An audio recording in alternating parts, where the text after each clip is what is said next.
Okay, just before we get going on the watercolour sky, I'll quickly go through some of the equipment we need. It isn't very much, so let me take a few seconds over it. We need some watercolour paper, and this is Bockingford paper. It's ideal for beginners to watercolour painting. You can get it in any art store under a variety of brand names. You need some paint, obviously, and here we're only going to use three colours. We're going to use ultramarine blue, yellow ochre and light red. And here I've mixed the ultramarine blue and the light red together, and that gives us a little bit of a shadow colour for the cloud shadows a little later on. We need a brush, only one brush, and it doesn't matter whether you use a flat one like that or a round one like that.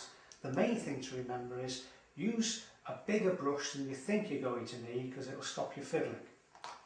And then finally, all we need is some clean water, some paper towel for clearing up. Oh, and one other thing, and that's to put a box or a book or something under your paper pad to put it on a bit of an angle. And that helps the paint and the water flow down the paper and makes it much easier to cover the paper.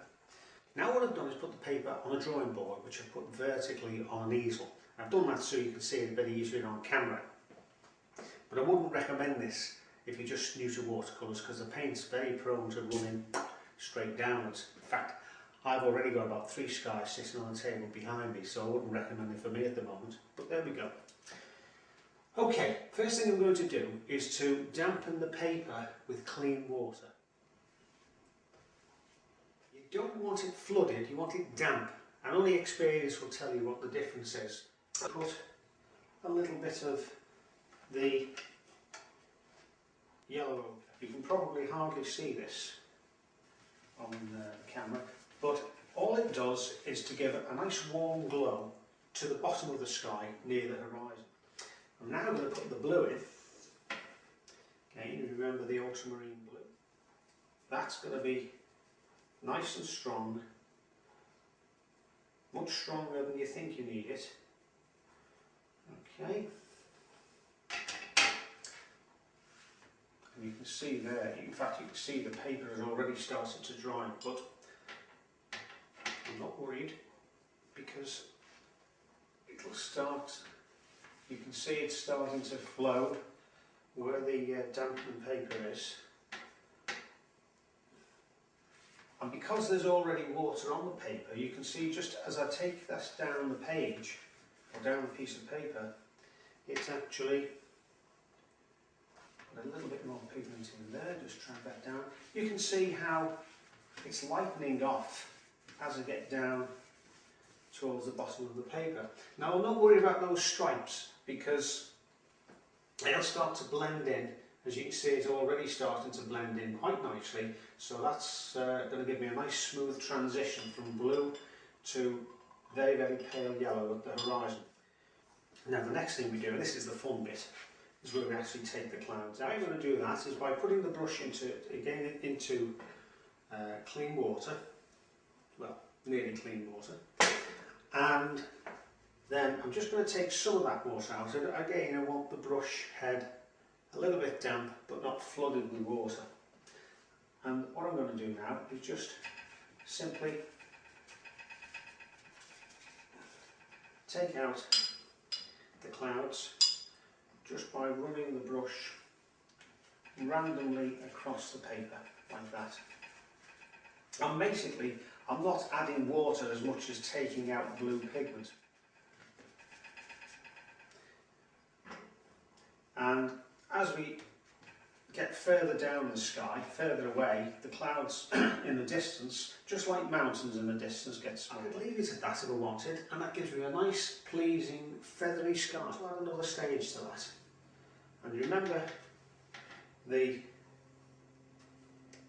cloud colour that we mixed, the shadow colour of the ultramarine blue and the light red. I'm going to just put a little hint of that in to some of the bottom of the clouds here.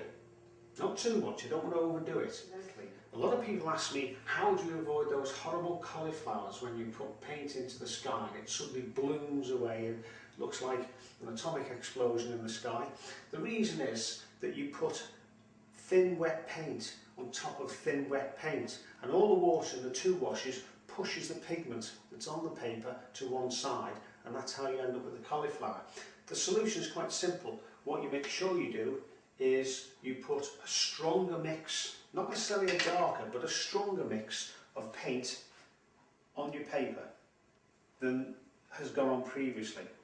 And that means there's enough pigment knocking around on the paper to stop getting pushed around by the water. So as I say, I don't want to overdo this. Just a little hint here and there. And then as we get further away, you can see even this is getting paler because it's getting diluted by the water that's already on the paint. For the clouds themselves to dry, what I'm going to do is just show you the difference between the two sort of strengths of blue that I've mentioned a couple of times. And it's a very common mistake that beginners make. When you put on your wet watercolour, you put it on, you think, oh yes, that looks about nice, that's quite a nice strong blue. May even be a little stronger than that. But what you actually need is the strength much more like that.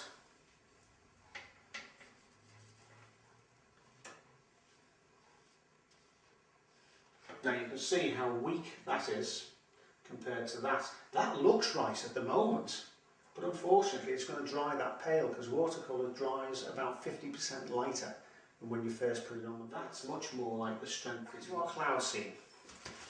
And I just thought I'd just hold this up by comparison. You can see that the clouds colour and the one which I painted much stronger is pretty much the same. Whereas if you compare it to the one which looks right when it first goes on the paper, you can see what happens when it dries. Okay, just to finish off, I'm going to put a little bit of a landscape along the bottom so you can see the whole picture. And I'm just going to literally take what's in the bottom of the palette.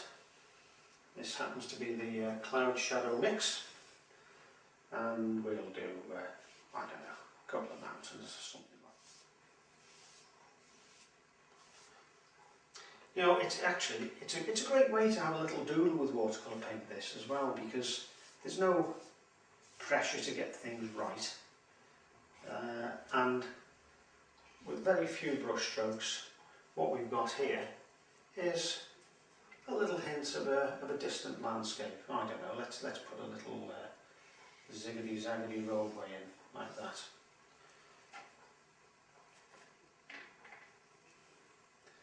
A little bit of brown in the foreground. I mean, it's all running together because the paint is quite wet. So there we are. I hope this short video on producing a watercolour sky has been helpful to you, and the main thing is I hope you enjoy your watercolour painting and this encourages you to have a go yourself. Remember, there's plenty more to see on howtodrawandpaint.com, and I'll see you next time. Cheers.